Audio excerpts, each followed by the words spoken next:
Hello everyone. Here is a free subscribe and bell notification animation.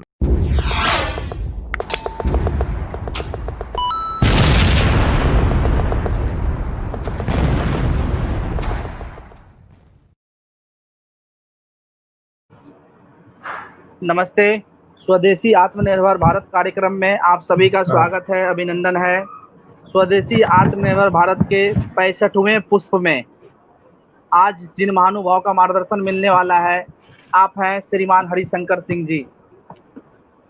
आप काशी हिंदू विश्वविद्यालय से 1971 में मैकेनिकल इंजीनियरिंग की उपाधि और Saint Xavier Institute of Management से 1984 में master in business administration, Bharat सरकार अधीनस्थ मैकॉन लिमिटेड से महाप्रबंधक पद से सेवानिवृत्ति ली आपने। और तकनीकी संस्थाओं के सलाहकार भी रहे। काशी हिंदू विश्वविद्यालय में शिक्षा के समय में सामाजिक कार्यों में अभिरुचि रही। सामाजिक कार्यों में हमेशा आप गतिशील रहे। राष्ट्रीय हितों के प्रति समर्पित सामाजिक उत्तरदायित्वों का निष्ठा से निर्वहन कर रहे हैं आप। वर्तमान में RWA के अध्यक्ष और महामना मालवीय मिशन के राष्ट्रीय महामंत्री हैं। तो ये बहुत सौभाग्य की बात है कि आज हम सभी को आपका मार्गदर्शन मिलने जा रहा है। और मैं इस मार्गदर्शन के लिए श्री गुंजन अग्रवाल जी, जो मालवीय मिशन में एक शोध छात्र हैं, मेरे परम मित्र भी हैं, तो मैं उनका बड़ा धन्यवाद करूंगा।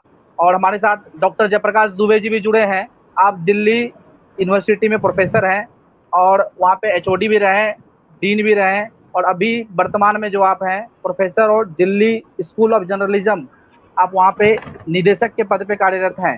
तो आपका भी स्वागत, अभिनंदन है। और आज के कार्यक्रम के लिए श्रीमान हरिशंकर सिंह जी का स्वागत, अभिनंदन आपको आमंत्रित करते हैं। नमस्कार। भारत में औद्योगिक शिक्षा और स्वदेशी आंदोलन के अग्रदूत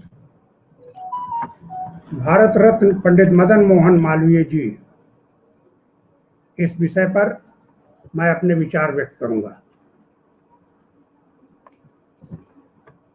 सर्वप्रथम स्वदेशी आत्मनिर्भर संस्था के प्रति कृतज्ञता प्रकट करता हूं, इस अवसर को प्रदान किया। और फेसबुक से माध्यम से जुड़ने वाले सभी बंधुओं महानुभावों का मैं अभिवादन करता हूं। शताब्दी वर्ष 100 वर्ष पहले मालवीय जी का औद्योगिक शिक्षा और स्वदेशी आंदोलन की पृष्ठभूमि, उनके द्वारा डाली गई पृष्ठभूमि आज की वर्तमान सरकार के लिए एक पृष्ठभूमि तैयार करती है। आत्मनिर्भर भारत बनाने का संकल्प, मेक इन इंडिया और वोकल फॉर लोकल आदि नारे उसी पुरानी पृष्ठभूमि से जुड़े हैं जिस पर मैं चर्चा करने जा रहा हूं।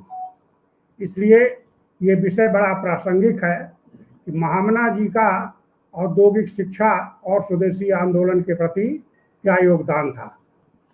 आज हम उनको बहुत अच्छी तरह से, ये समय है कि उनकी सोच को, उनके विचार को हम महत्व दें।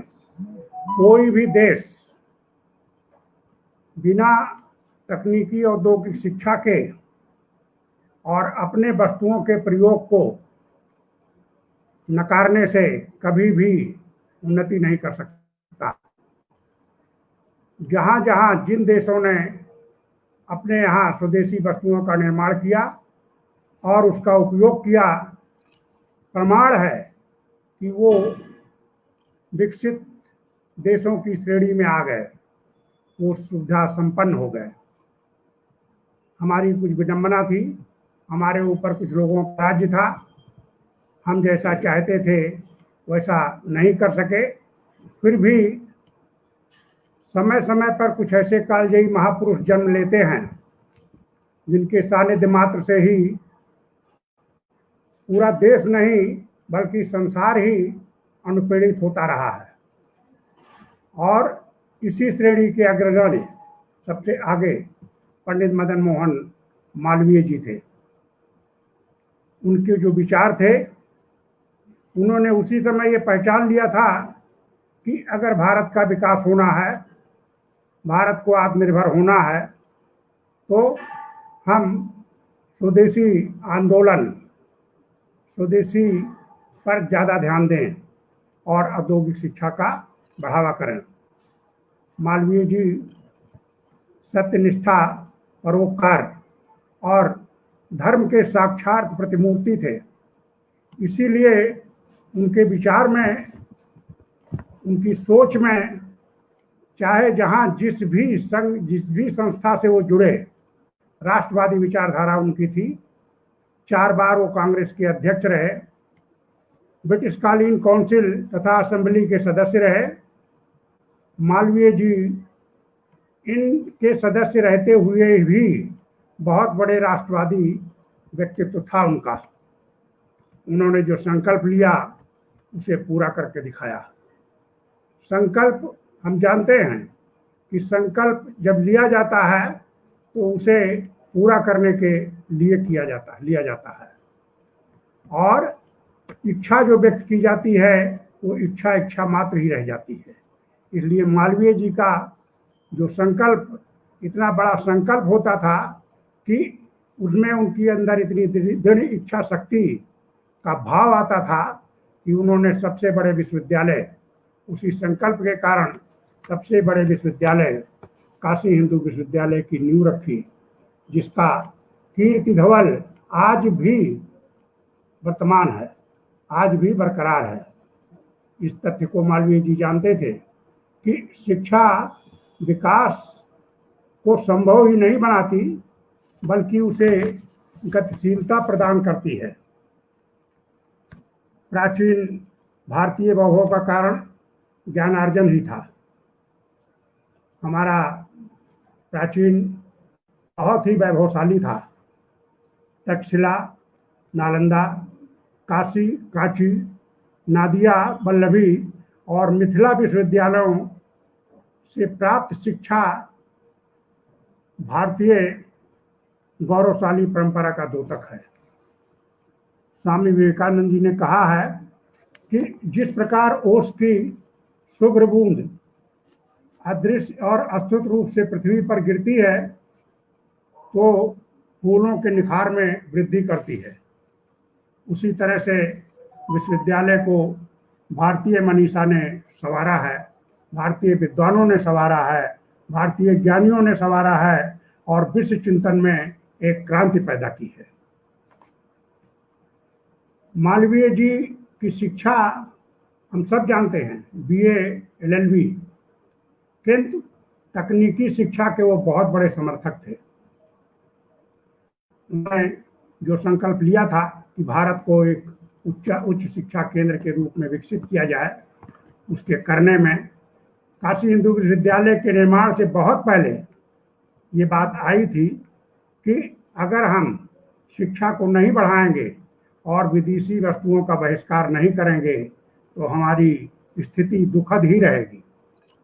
और इस पर वो कहते थे कि ये स्थिति हमारे लिए अत्यंत चिंताजनक है। और इसी कारण से 140 वर्ष पूर्व, ये सोचने की बात है कि 140 वर्ष पूर्व 1881 में प्रयागराज में देसी कारीगरों को प्रोत्साहन देने के लिए मालवीय जी ने देसी तिजारत कंपनी की स्थापना करके भारत में स्वदेशी आंदोलन की सुदृढ़ नींव रखी थी।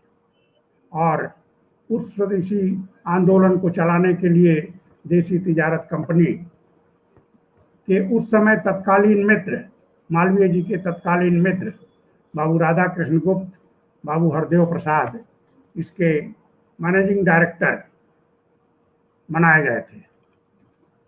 उस कंपनी का कार्य कई वर्षों तक बहुत अच्छी तरह से चला। मुख्य फोकस था कि देसी वस्त्र तैयार किए जाएं, उपयोग होने वाली घरेलू वस्तुओं को तैयार किया जाए और उनका खूब प्रचार भी किया गया। और प्रचार के साथ मालवीय जी की एक अपील हुआ करती थी। मालवीय जी एक अपील करते थे कि मालवीय जी का उसी काल की जो सभी सार्वजनिक अपील थी वो ऐसी थी कि वस्त्र के कारण बढ़ो, वस्त्र के कारण बढ़ो, यहाँ विदेशी राज, क्योंकि अंग्रेजी राज था उस समय। तो मालवीय जी की अपील थी कि वस्त्र के कारण बढ़ो, यहाँ विदेशी राज, तजो विदेशी वस्त्र को, जो तुम चाहो स्वराज। ये कितनी बड़ी सोच थी कि विदेशी वस्तुओं का उपयोग बंद करो, अंग्रेज अपने आप चले जाएंगे और आपको स्वराज मिलेगा। ये उनकी उस तरह की अपील।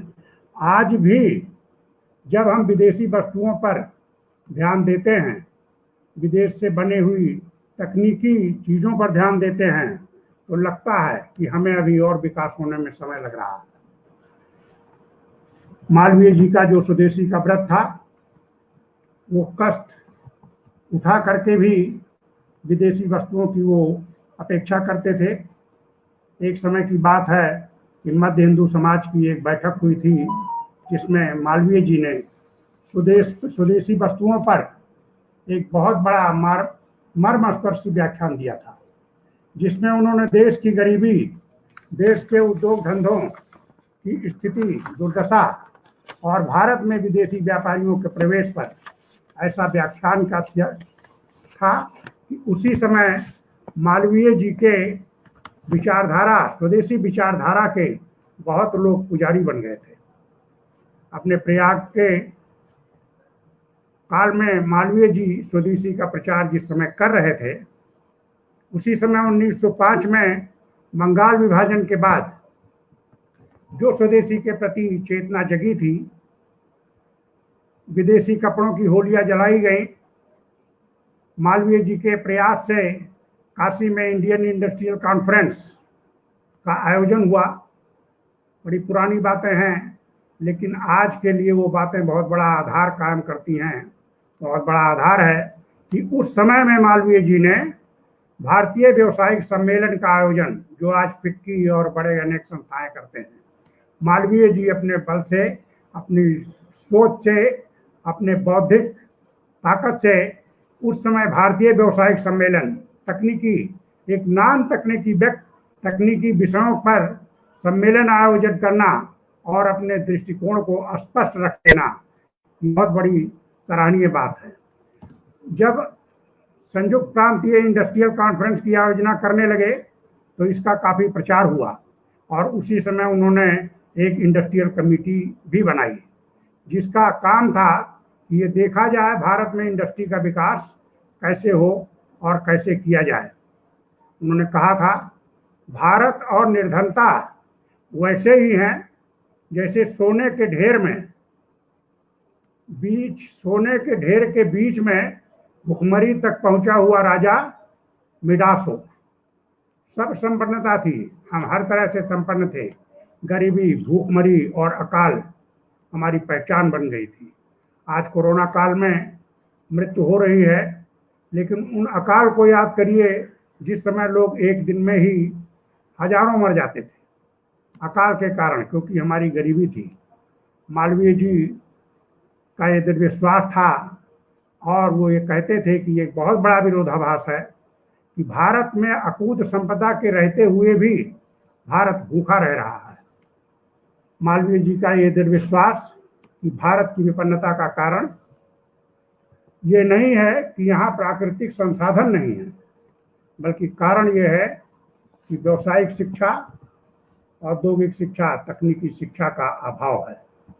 इसीलिए अपने 1907 के सूरत में आयोजित स्वदेशी सम्मेलन में मालवीय जी सूरत की प्राचीन उद्योग व्यवस्था के विषय में लोगों को ध्यान दिलाते हुए कहा था कि ये समय था एक कि जब यह स्थान, यही सूरत नगर अपने व्यवसायों की श्रेष्ठता के लिए संसार भर में प्रसिद्ध था। लेकिन समय बदल गया है, उन्नत का चक्र अवनत की ओर चल रहा है। अब वो कारीगर और वो मिस्त्रियों का अभाव हो रहा है जो अपनी प्रतिभा से काम करते थे और छोटी से छोटी इस्तेमाल की चीज़ें हम बनाते थे, लेकिन अब नहीं बना सकते हैं, इसलिए इसको यूरोप से मंगाते हैं। और ये एक बहुत बड़ी व्यथा का कारण था। उनके दिन में इस बात का बहुत दुख था। उनका उद्योग धंधों की उन्नति में वृद्धि करके जनता में चेतना हो और अपना धार्मिक कर्तव्य मानकर हम इसके लिए प्रयत्न करें ये वो संदेश देते थे, जब तक देश की अवस्था नहीं सुधरती है हमारा प्रयास जारी रहना चाहिए। इसे मानव जाति के प्रति अपना कर्तव्य और देश के प्रति अपना धर्म मानकर हम सबको इस तरह से लगना चाहिए कि हमारा देश आगे बढ़े, यहाँ स्वदेशी का पालन करके उसका भरपूर लाभ उठाया जाए। इंग्लैंड ने उसे बहुत वर्ष पहले ही समझा था। अमेरिका और ऑस्ट्रेलिया ने भी स्वदेशी के महत्व को समझा था। स्वदेशी के महत्व को इंग्लैंड और ऑस्ट्रेलिया समझा, इसलिए उन देशों में संपन्नता हुई। इंग्लैंड की बहुत सी वस्तुएं अन्य देशों की अपेक्षा चमकदार होती थी और चमकदार होने के कारण हमारी भी उनके प्रति ललक बढ़ती थी, उनको खरीदना चाहते थे। जापान में बनी हुई जापानी लोग वस्तुओं का प्रयोग करते हैं। एक महानुभाव विदेश में पढ़ रहे थे, उन्होंने अपना संस्मरण सुनाया था कि उनके साथ 2 जापानी छात्र भी थे। उनकी पेंशन, लिखने वाली पेंशन खराब हो जाती थी, तो एक छात्र केवल लेक्चर सुनता था पढ़ाई में और दूसरा छात्र उस पेंशन को शार्प करता था, बनाता था। जब उन्होंने अपनी कलम उनको भेंट दी, उन्होंने कहा आप मेरी ले लीजिए, इससे काम करिए। उन्होंने कहा नहीं, ये मेरे देश की बनी चीज है, जापान की बनी हुई चीज है, अगर हम नहीं इसका प्रयोग करेंगे तो इसे कौन प्रयोग करेगा। और यही भाव कि एक छोटा सा राष्ट्र, समुद्र के बीच में घिरा हुआ राष्ट्र, अनेक मुसीबतों के साथ आज इंडिया में टेक्नोलॉजी के स्तर पर पूरे विश्व में अपनी स्पर्धा के बल पर, अपनी ताकत के बल पर तकनीकी क्षेत्र में बहुत बड़ी हैसियत बन गया है जापान। यही उनकी ये मूल भावना थी और इस भावना को जगाने में मालवीय जी का भी बड़ा योगदान रहा। उस समय विदेशी चमकदार और सस्ते माल का इस्तेमाल न करना ही उन्होंने सिखाया और कहा कि अगर आप वस्तुओं को खरीदेंगे तो लोगों को लाभ मिलेगा, जो बनाने वाले हैं उनको लाभ मिलेगा। आज हम सब्जी खरीदते हैं, अपने देश की सब्जी विदेश से आना असंभव है, लेकिन कितने बड़े गरीब लोग इस सब्जी उत्पादन में जुड़े हुए हैं, इसके बिक्री में जुड़े हुए हैं, इसके बेचने में जुड़े हुए हैं, कितना बड़ा लाभ हुआ है। मालवीय जी ने एक बार ये कहा था जब इलाहाबाद गए थे कि हम मोटी तौलिया का प्रयोग करते हैं, अपने देश की बनी हुई मोटी तौलिया का प्रयोग करते हैं, यद्यपि इसका कुछ पैसा हम ज़्यादा देते हैं, फिर भी मुझे ये महसूस होता है, मुझे ये लगता है कि इसका आधा पैसा तो उस बनाने वाले गरीब के पास गया होगा, इससे मुझे संतुष्टि मिलती है। ये स्वदेशी जागरण को बढ़ाने के लिए, स्वदेशी चीज़ों को बढ़ाने के लिए एक बहुत बड़ा, बहुत चमत्कारिक मालवीय जी का विचार हम लोगों के सामने आया था। आज उसको फिर से याद करने की ज़रूरत है, इसलिए कि अगर स्वदेशी माल खरीदेंगे तो उन गरीबी लोगों का ही कल्याण होगा। पिछले दिन मन की बात में हमारे यशस्वी प्रधानमंत्री जी ने कहा था, खिलौनों की बात की थी कि हम लोग टॉयज इंडस्ट्री पे जाएं। ये तो बहुत पहले की बात है कि हम कॉटेज इंडस्ट्री, घरेलू उद्योग को बढ़ा करके खिलौने के साथ साथ कई अन्य चीज़ें बनाते थे। और मेलों में हम लोग अगर याद करें तो पहले मेले लगते थे, उन मेलों में उन्हीं खिलौनों का कारोबार होता था, वही खिलौने बिक्री होते थे। चाइना से बने हुए खिलौने कहीं नहीं दिखाई देते थे और बेचने वाले को भी 2 पैसा मिलता था, बनाने वाले को भी मिलता था और खरीदने वाला अपने देश की चीज खरीदता था।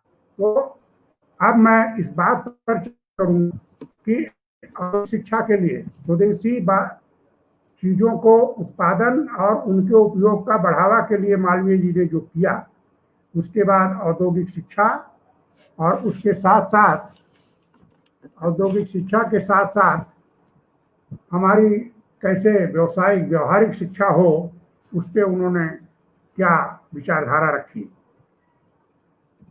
1911 में जब हिंदू यूनिवर्सिटी ऑफ बनारस शीर्षक से जब एक प्रॉस्पेक्टस तैयार किया और उसको प्रकाशित करके देश भर में उसको वितरण कराया, पूरे देश में बंटवाया, तो उसके प्रॉस्पेक्टस की उसके प्रथम पृष्ठ पर अंकित था, for the promotion of scientific, technical and artistic education combined with religious instruction and classical culture, the need for scientific education is most pressing.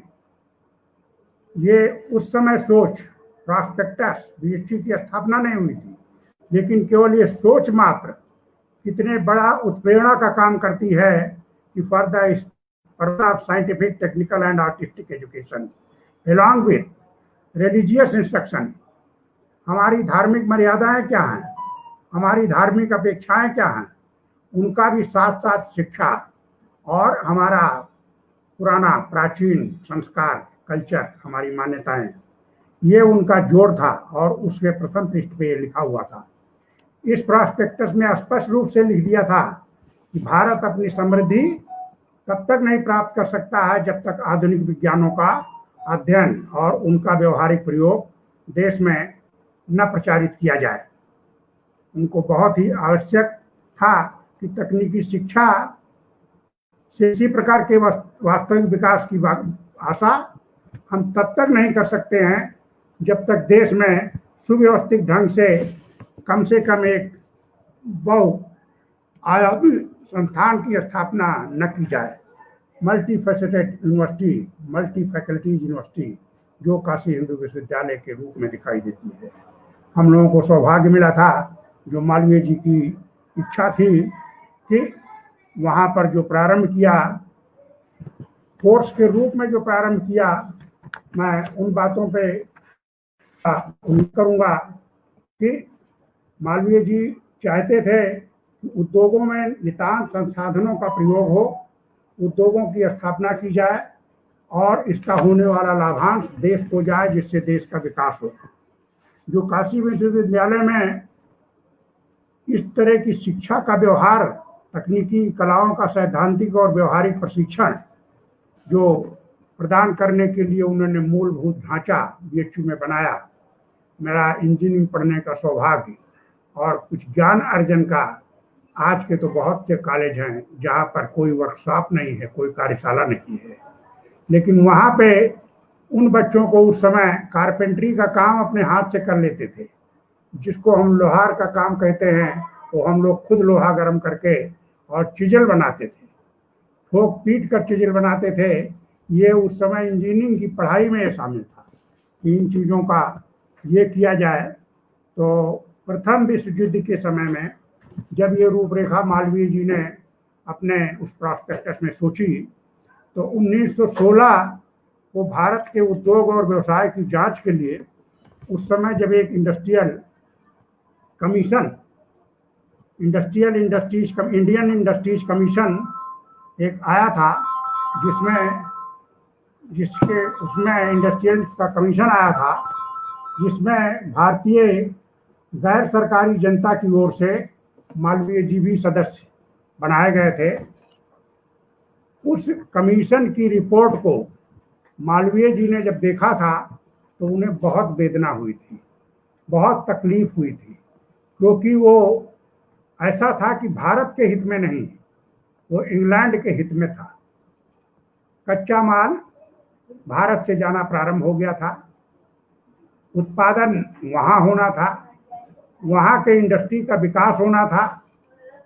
Bharat एक ऐसा स्थान बन गया जहाँ से कच्चे माल और श्रम का दोहन करिए, और वो कच्चा माल कि जिसको हम तैयार करते थे, उस कच्चे माल को हम तैयार करके बनाते थे कि आगे ये चीज़ बढ़े। तो इस तरह की चीज़ों पर जब आयोग में उन्होंने अपनी रिपोर्ट दी, तो एक बहुत बड़ा डॉक्यूमेंट तैयार किया, जिसको हम सब उसको नोट ऑफ डिसेंट के नाम से जानते हैं। उस इंडियन इंडस्ट्रियल कमीशन की रिपोर्ट को आधार बनाकर जो नोट ऑफ डिसेंट मालवीय जी ने बनाया था, बड़ा बृहत डॉक्यूमेंट था, और उसको जिसको किसी को पढ़ने का सौभाग्य मिले उसे पढ़ना चाहिए, आज भी पढ़ना चाहिए। उससे ये साबित करता था कि महामना एक अध्येता और एक दूरदर्शी अर्थशास्त्री थे। उनको गरीबी के एकमात्र निदान के रूप में मालवीय जी उद्योगों की स्थापना चाहते थे और इसका अपने उस रिपोर्ट में उन्होंने बड़ी निर्भीकता से बल दिया। इस मिथ्या धारणा का भी उन्होंने खंडन किया कि कल चलाने में जो कारखाने हैं, पुर्जे हैं, उनको बनाने में एशियाई लोगों की अपेक्षा यूरोपीय लोग कुशल हैं। ये एक धारणा बनी थी अंग्रेजों में कि इंडियन स्किल नहीं है, इंडियन लोगों के पास स्किल नहीं है।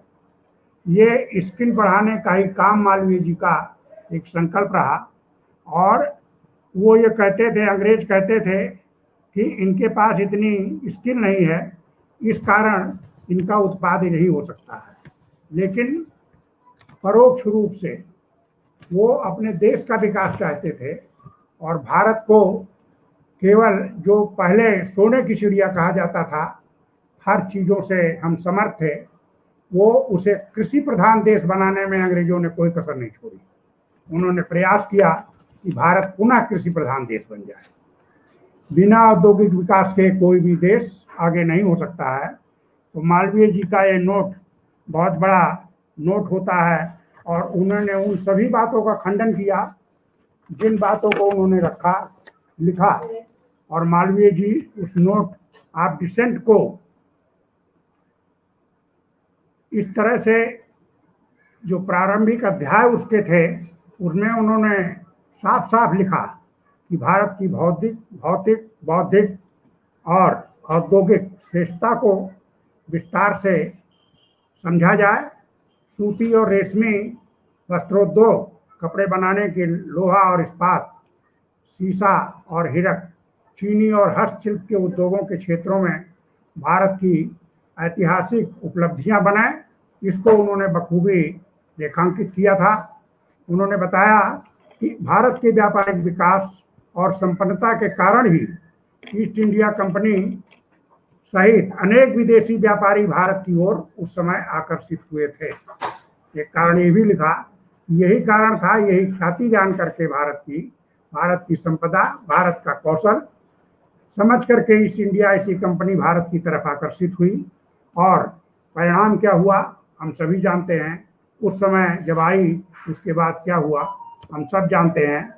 लेकिन मालवीय जी ये साफ साफ कहा कि ब्रिटिश उद्योगपतियों के व्यापारिक हितों को ध्यान में रख करके वो जो रिपोर्ट बनाई गई थी, वो भारत की गरीबी और आर्थिक बदहाली के लिए जिम्मेदार है। भारत की जनसंख्या खेती पर ही निर्भर रहने के लिए विवश हो गई थी और हम कृषि प्रधान देश बनकर रह गए थे। नोट ऑफ डिसेंट में मालवीय जी ने स्पष्ट लिखा, कृषि और खनिज के क्षेत्रों में कच्चे माल की प्रचुरता भारत में है और ऊर्जा यानी श्रम, ऊर्जा और यातायात के प्राकृतिक साधन जो उस समय उपलब्ध थे। हम नदियों से बहुत बड़ा काम करते थे। प्राकृतिक जो यातायात के साधन, सस्ते साधन हमारे पास जो उपलब्ध थे, वो एक बहुत बड़ी शक्ति थी।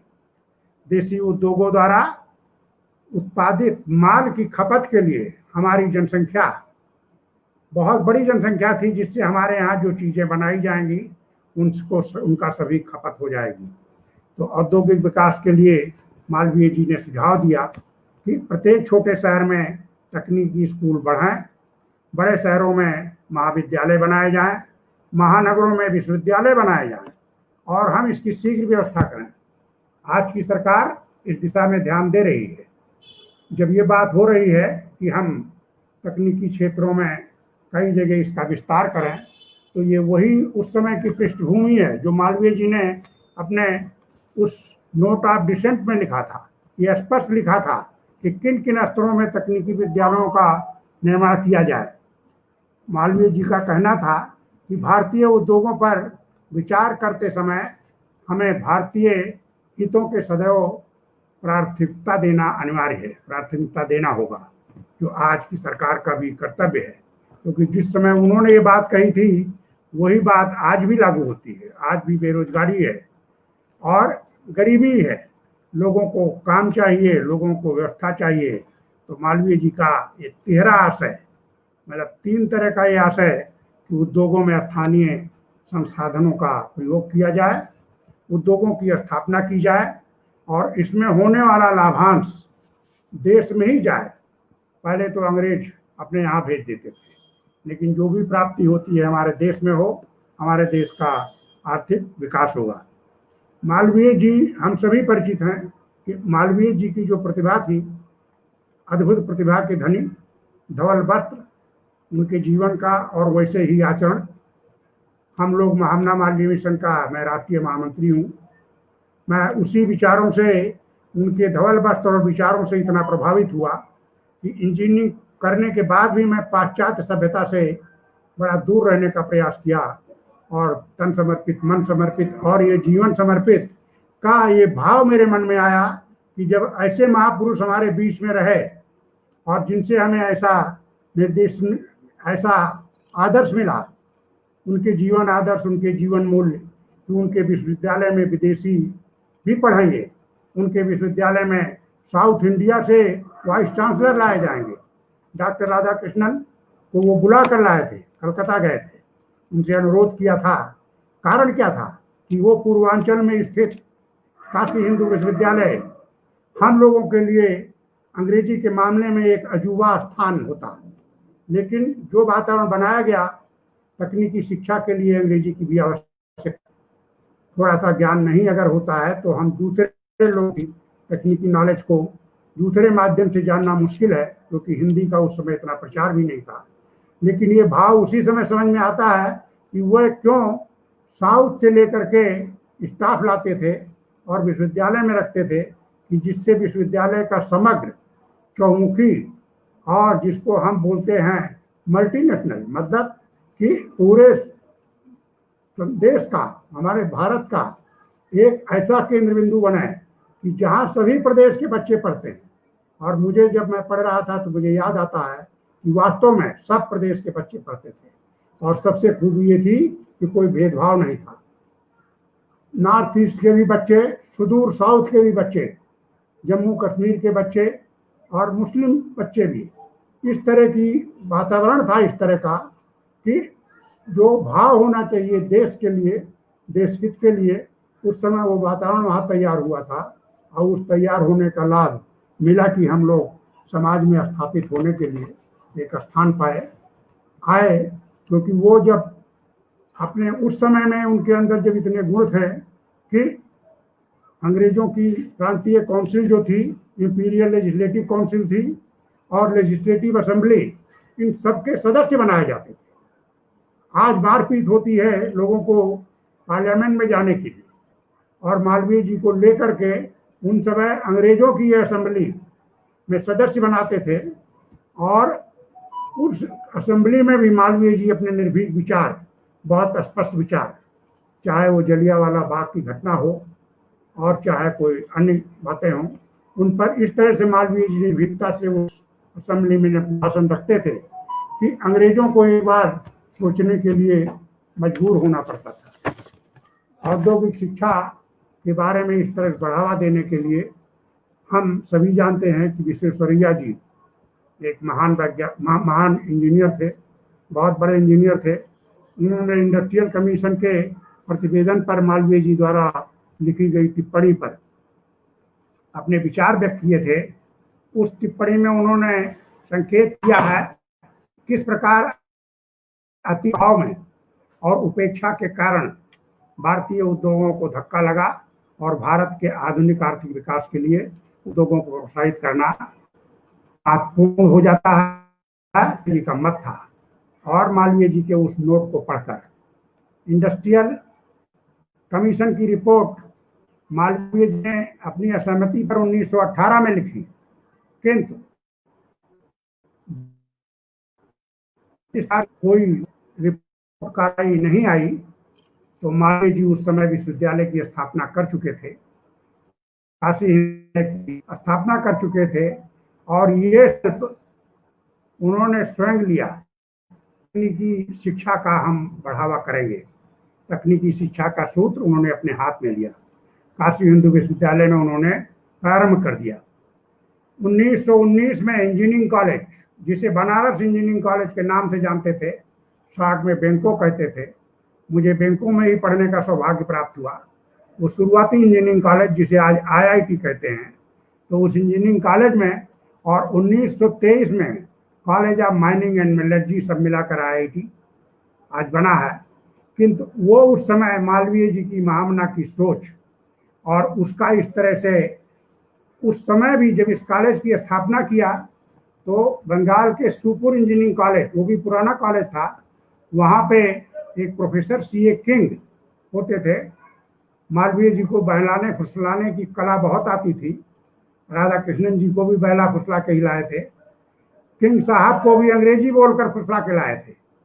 हिंदी के पक्षधर थे, लेकिन इतनी अच्छी अंग्रेजी बोलते थे कि किंग अंग्रेज होते हुए भी उनकी बात को समर्थन करके, उनकी बात को मान करके वो हमारे कॉलेज में आए।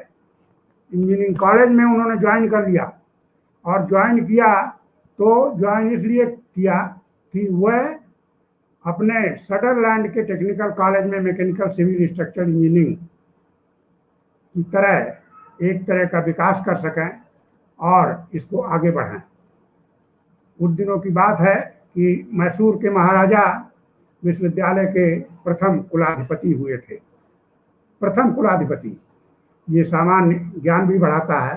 प्रथम कुलाधिपति हमारे मैसूर के महाराजा हुए थे, और जब वो आए थे, विश्वविद्यालय में आए थे, तो उनके साथ किंग साहब ने मिलकर उनके सहयोग से जो स्थापनाएं की थी, 3 पाठ्यक्रम उस समय, आर्टिजन मतलब छोटे छोटे काम जो छोटे छोटे कारीगर करें जिनकी शिक्षा कम हो, डिप्लोमा वह जो थोड़ा सा पढ़ लिख गए हैं, थोड़ा समझते हैं, डिप्लोमा का कोर्स, और फिर डिग्री की व्यवस्था।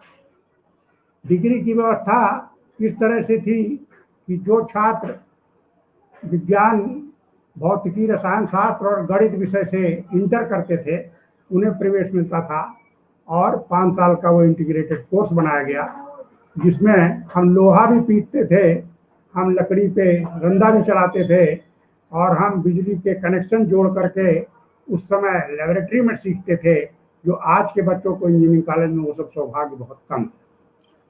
तो ये इसी कारण संभव हुआ कि किंग साहब आए, उनके सहयोग से, उनके उससे मालवीय जी ने इनकी स्थापना की, इसको आगे बढ़ाया। और जब मालवीय जी अस्वस्थ रहने लगे तो कई सम्मेलनों में नहीं जाते थे। एक स्वतंत्रता प्रदर्शन की सम्मेलन कालकी में 1934 में हुआ था, उसमें नहीं जा सके, तो मालवीय जी ने एक पत्र लिख कर दिया था कि जिस प्रकार अंधियारे में लालटेन सहायक होती है, जिस प्रकार अंधियारे में लालटेन सहायक होती है, उसी प्रकार देश के वर्तमान दुख और दरिद्रता की दशा में स्वदेशी का व्रत हमारा सहायक है। ये ऐसा पवित्र काम है कि इसमें अपना भी भला होता है और देश के बहुत से निर्धन भाई बहनों का भी भला होता है। मालवीय जी ने लिखा कि मैं पिछले 56 वर्षों से स्वदेशी व्रत का पालन कर रहा हूँ, और जैसे ईश्वर की पूजा करना हमारा धर्म है, उसी प्रकार देश की सेवा करना भी हमारा धर्म है। देश प्रेम की ये भावना बहुत ही अद्भुत भावना, कि देश के गरीबों से प्रेम करना देश प्रेम है। समय की सोच के हिसाब से इन चीज़ों को, उनके सिखाई हुई चीज़ों को जो बताया कि स्वदेशी वस्तुओं का निर्माण हो और स्वदेशी वस्तुओं को खरीदे जाएं, उनको व्यवहार में लाए जाएं, ये सब आज की भी ज़रूरत है। और शायद हमारी वर्तमान सरकार इन सब चीज़ों पर ध्यान दे रही है, जिससे कि देश का मंगल हो, देश की दरिद्रता कम हो, देश की गरीबी कम हो और देश की संपत्ति बढ़े, प्रजा में धन और धन कर्तव्य के साथ धर्म भी बढ़े। ये आज की भी बहुत बड़ी ज़रूरत है। हमें अंदर अपने देश के संस्कार के प्रति, हमारी देश की मान्यताओं के प्रति हमारा गर्व होना चाहिए। हम विदेशी वस्तुओं के चक्कर में नहीं, विदेशी विचारधाराओं के चक्कर में नहीं। एक बात याद आती है, जब बड़ा दुख होता है, जब आज के बच्चे वो जीन्स पैंट पहन के घूमते हैं, कभी कभी मैं देखता हूँ कुछ बच्चियाँ फटी जीन्स पहनी रहती हैं, तो मैंने एक आध लोगों से पूछा ये फटी जीन्स कैसे फट गई, क्या पहनते हुए? तो उसका उत्तर था कि नहीं, इसके लिए भी कारखाने हैं जो घिस करके फाड़ा जाता है और ऐसे ऐसे स्थानों पर फाड़ा जाता है जहाँ पहनने में इसकी शोभा हो। कहाँ हम संपूर्ण वस्त्र, संपूर्ण अंग, पूरा वस्त्रांग पहनते थे और कहाँ हम ये अपने ऐसे वस्त्रों पे ये करके बनवा कर खरीद करके महंगा खरीद करके ये पहनने की परंपरा और ये संस्कार देश के लिए निश्चय ही घातक है। इसमें कोई दो राय नहीं है कि ये घातक नहीं है। ऐसी विचारधारा बदलना होगा। मालवीय जी द्वारा सुझाए गए रास्तों पर हमें चलना होगा, तभी हमारा कल्याण होगा। देश बंधुओं को रोजगार देना होगा। हम सभी को मिलकर एक व्रत लेना चाहिए कि ये जन्म हुआ किस अर्थ हो, ये जन्म हुआ किस अर्थ हो, समझो जिसमें ये व्यर्थ न हो। समलो कि सुयोग न जाए चला, कब व्यर्थ हुआ सदुपाय भला। ये भावना हमारी प्रबल होनी चाहिए। हमको सरकार का सहयोग भी करना चाहिए। सरकार का आज का जो आह्वान है और सरकार का जो व्रत है और जो सरकार की इच्छा है, विशेषकर परम आदरणीय श्री नरेंद्र मोदी जी की, कि आत्मनिर्भर भारत का हम विकास करेंगे, आत्मनिर्भर भारत बनाएंगे और इसके लिए हमारी लोकल चीज़ों का प्रयोग करेंगे, देश के लोगों का कल्याण हो। इसमें हमें अपना सहयोग देना है, उनके साथ खड़े रहना है। और मैं उनकी आवाज़ को सिर्फ डालता हूँ कि शायद ऐसा वो सोचते हैं, वो कहते हैं, आज के प्रधानमंत्री जी ये कहते हैं कि मैं अकेला आत्मनिर्भर भारत बनाने के लिए वो कहते हैं, मैं अकेला इस लड़ाई को जीत नहीं सकता, मैं अकेला इस लड़ाई को जीत नहीं सकता। अगर साथ आपका है तो मैं हार नहीं सकता, अगर साथ आपका है तो मैं हार नहीं सकता। बता दो आज आप मेरी ताकत मेरे साथ हो ना, बता दो आज आप मेरी ताकत मेरे साथ हो ना, मैं लड़ूंगा आत्मनिर्भर भारत के लिए, आप साथ हो ना। नमस्कार। मैंने अपने विचार व्यक्त किए। बहुत लोगों का धन्यवाद। जिन्होंने सुना, मैं उनके लिए आभार प्रकट करता हूँ। धन्यवाद। नमस्कार। जी, तन समर्पित, मन समर्पित और यह जीवन समर्पित, चाहता हूँ देश की धरती तुझे कुछ और भी दूं। बहुत सुंदर आपने कहा कि साइंस एंड टेक्नोलॉजी का छात्र होते हुए भी मदन मोहन मालवीय जी के पद चिन्हों पे चलने की कोशिश की आपने। तो देश को आपके वक्तव्य, एक मिनट, आपके वक्तव्य को अनंत कोटि नमन करते हैं, आपके उद्बोधन को मार्गदर्शन करते हैं। एक सेकंड, एक मिनट।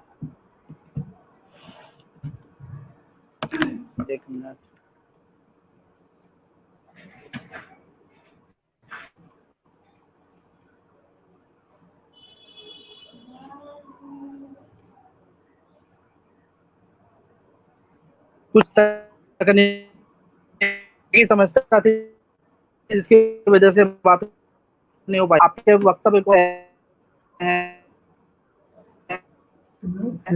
आपके उद्बोधन को, मार्गदर्शन को, बातें को आपके बोधोदय से प्रफुल्लित हो रहे होंगे और सभी का जीवन सदा हरा भरा रहेगा।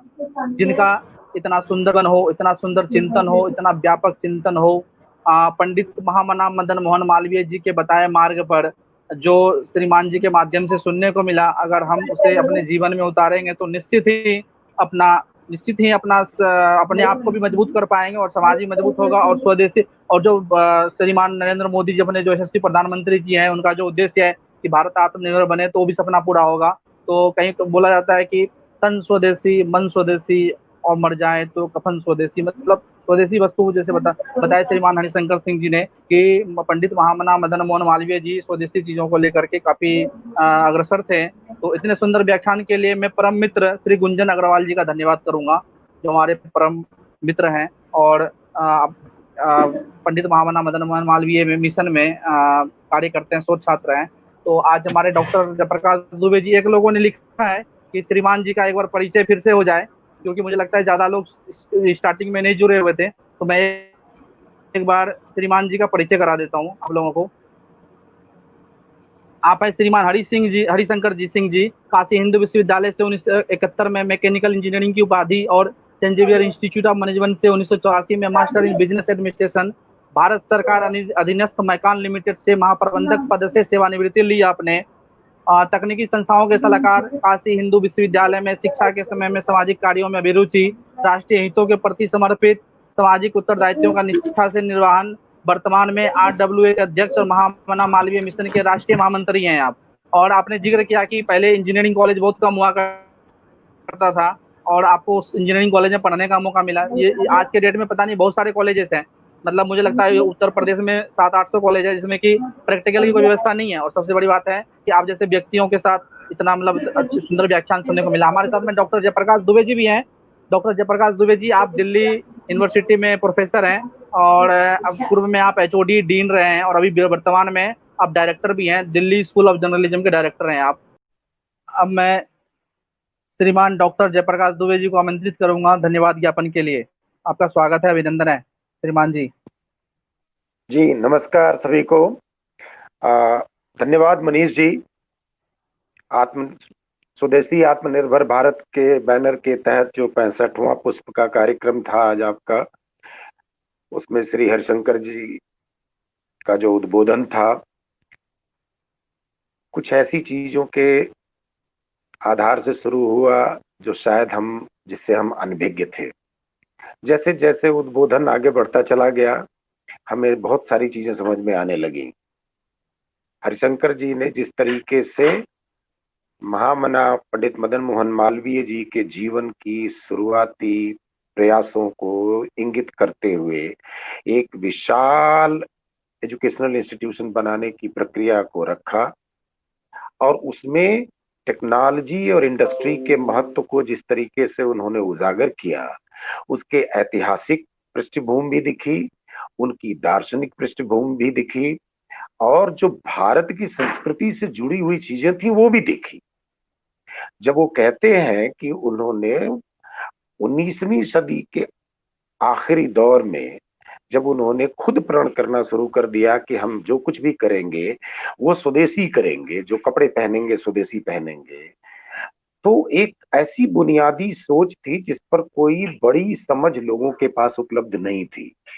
ये समझ आती है 1904-05 में जब स्वदेशी आंदोलन उग्र होता है, तेजी पकड़ता है, लेकिन उसके पहले के बुनियादी दौर में, शुरुआती दौर में जिस तरह की बात पंडित मदन मोहन मालवीय जी ने रखी और आकर के उसको साक्षात रूप में परिणत करने के लिए एजुकेशनल इंस्टीट्यूशंस ने प्रयास किया, वो अद्भुत था, सराहनीय था। उस समझ से आज की समझ में भी वो एक बहुत बड़ा कार्य था कि उन्होंने किस तरह से मेटलर्जी के डिपार्टमेंट्स बनाए, किस तरह से इलेक्ट्रिकल इंजीनियरिंग के डिपार्टमेंट्स बनाए, एग्रीकल्चर के डिपार्टमेंट बनाए, यानी कि उनको अपने पूरे सांस्कृतिक पृष्ठभूमि की, व्यावसायिक पृष्ठभूमि की पूरी जानकारी थी और भारत में जो नुकसान हो रहा था और वो नुकसान किस तरह का था, वो नुकसान जिस तरीके से हरिशंकर जी ने बताया, वो बड़ा समझने वाली चीज है कि 1914-16 का जो इंडस्ट्रियल कमीशन था, वो कमीशन जो है जब इन चीजों की तरफ इशारा करता है कि भारत में उन्हें क्या करना है, किस तरह से भारत के रिसोर्सेज का इस्तेमाल करके इंग्लैंड की इकोनॉमी को स्ट्रेंथन करना है